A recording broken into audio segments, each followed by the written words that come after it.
Today's video is actually a prelude to a series I'm going to do in 2020, where we're hunting down Final Fantasy games. Because in case you didn't know, I collect Final Fantasy games. Now, half the fun in collecting games is where you get them and how you get them. So, obviously I could just go to some stores or some vintage gaming whatever and find these, but where's the fun in that? So rule number 1 for this series is no buying any games at stores. You can only get them at swaps, yard sales, that kind of thing. We're also going to try and get these games for as cheap as possible, because some of these do go for well over $100, and I'm not trying to spend that for a video game. So, I'll give you a quick look at what video games we already have for the Final Fantasy collection, and then we'll go through what video games we'll be looking for.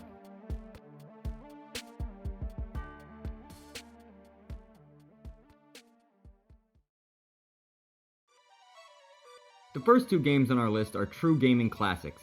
The first is Final Fantasy II. Released in 1991 on the Super Nintendo, the North American release was actually the Japanese release of Final Fantasy IV. The game's story follows Cecil as he tries to prevent Golbez from seizing powerful crystals and destroying the world. This is actually one of the rare games on our list and sells for around $100 complete, so we're going to see if we can find it for less.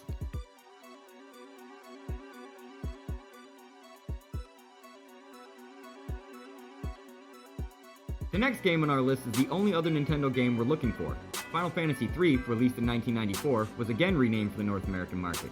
This was actually Final Fantasy VI in the Japanese market. As opposed to the medieval settings of the games before it, this game is decidedly more steampunk. It also features some of the most well-known characters of the series, such as Terra, Celeste, Edgar, and of course, Kefka. It usually sells for around $130, but again, we're looking for cheaper than that.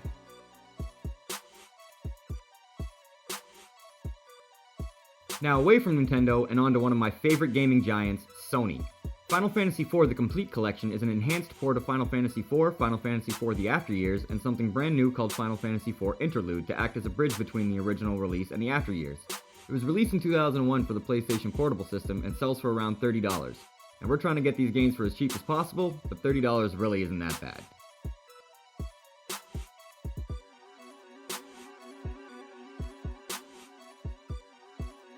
Final Fantasy Anthology is one of those games that, although isn't important for collecting the main series, does bear the name Final Fantasy, which means we must have it. Released in 1999 on the original PlayStation console, Final Fantasy Anthology is a compilation of Final Fantasy V, which was never released in North America until then, and Final Fantasy VI, previously known as Final Fantasy III. You might have noticed the similarities in the title screens. It also includes a CD featuring music from the two games. It can sell for $200 if graded, but we just want complete, which goes for around $15. Speaking of Final Fantasy compilations, there's one more odd one that we're looking for.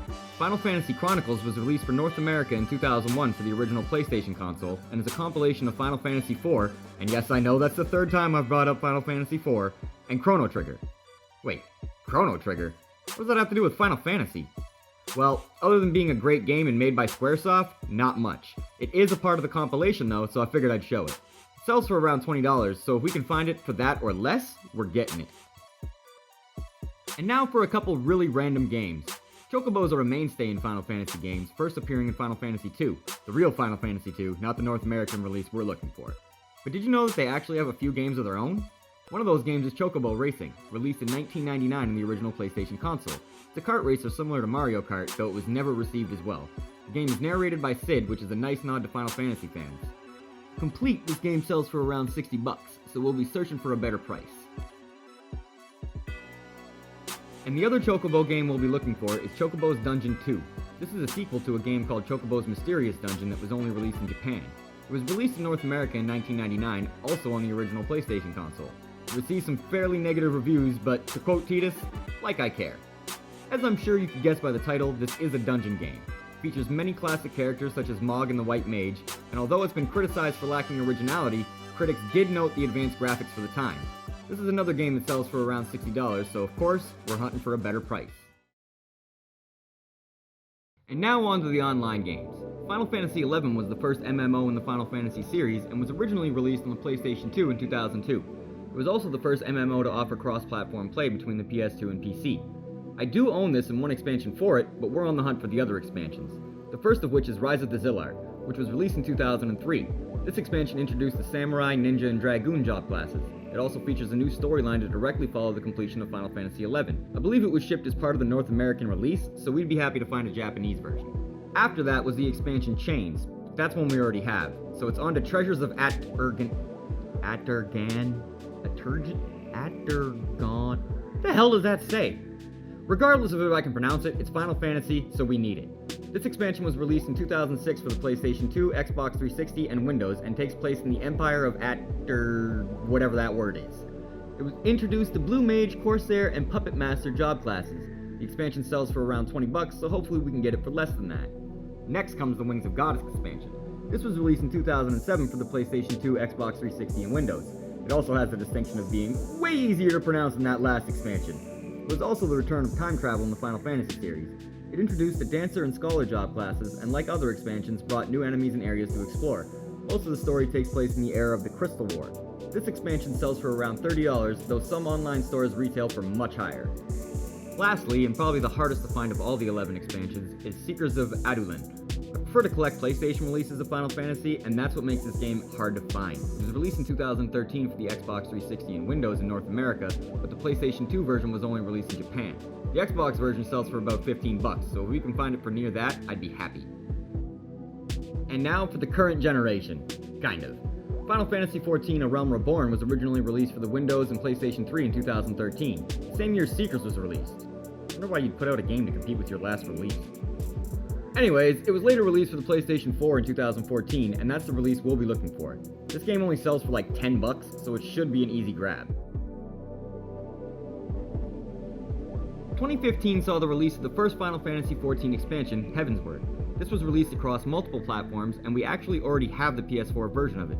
It received multiple awards for MMO of the Year, as well as Expansion of the Year, and was nominated for many more. The expansion increased the level cap, included new playable races, and multiple new jobs. We'll be searching for the PlayStation 3 release, which also sells for about $10.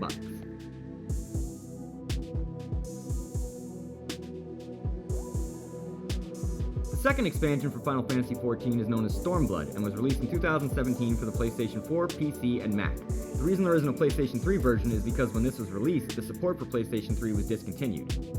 This expansion increased level cap, inventory space, added the Red Mage and Samurai job classes, and much more. Yet again, this game sells for about $10, so we might just get these expansions out of the way quickly. And now we're on the final expansion for online Final Fantasy games, Shadowbringers. Shadowbringers was announced in 2018 and released in 2019 for the PlayStation 4, PC, and Mac. The expansion again raised the level cap, as well as added 2 new playable races, the Gunbreaker and Dancer job classes, and much more. Comparatively, this game may as well be brand new, but it actually retails for about $40 to $50, so hopefully we can find it for less than that. Now, I'd love to find all of these, but they pale in comparison to this.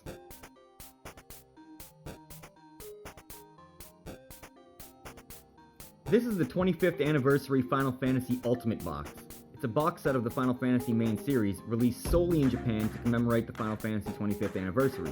The games included are Final Fantasy 1, 2, 3, 4, 5, 6, 7 International, 8, and 9 on the PlayStation 1, 10, 11 Vana Dial Collection, and 12 on the PlayStation 2, and 13 on PlayStation 3.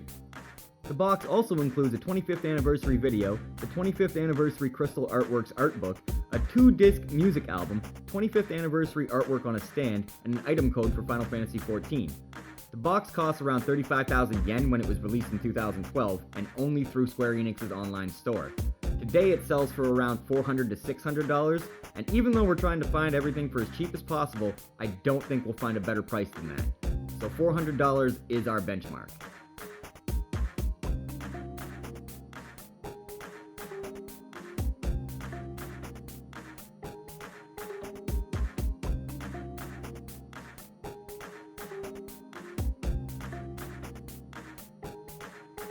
So here's a breakdown of everything we'll be looking for, and again, no shopping at stores, only yard sales, swaps, etc.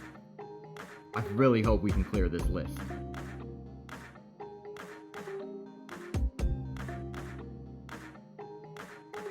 Thanks for watching the video. Like, comment, subscribe, share the video. Thank you for coming along on this Final Fantasy hunt, because I need y'all to help me. Peace out.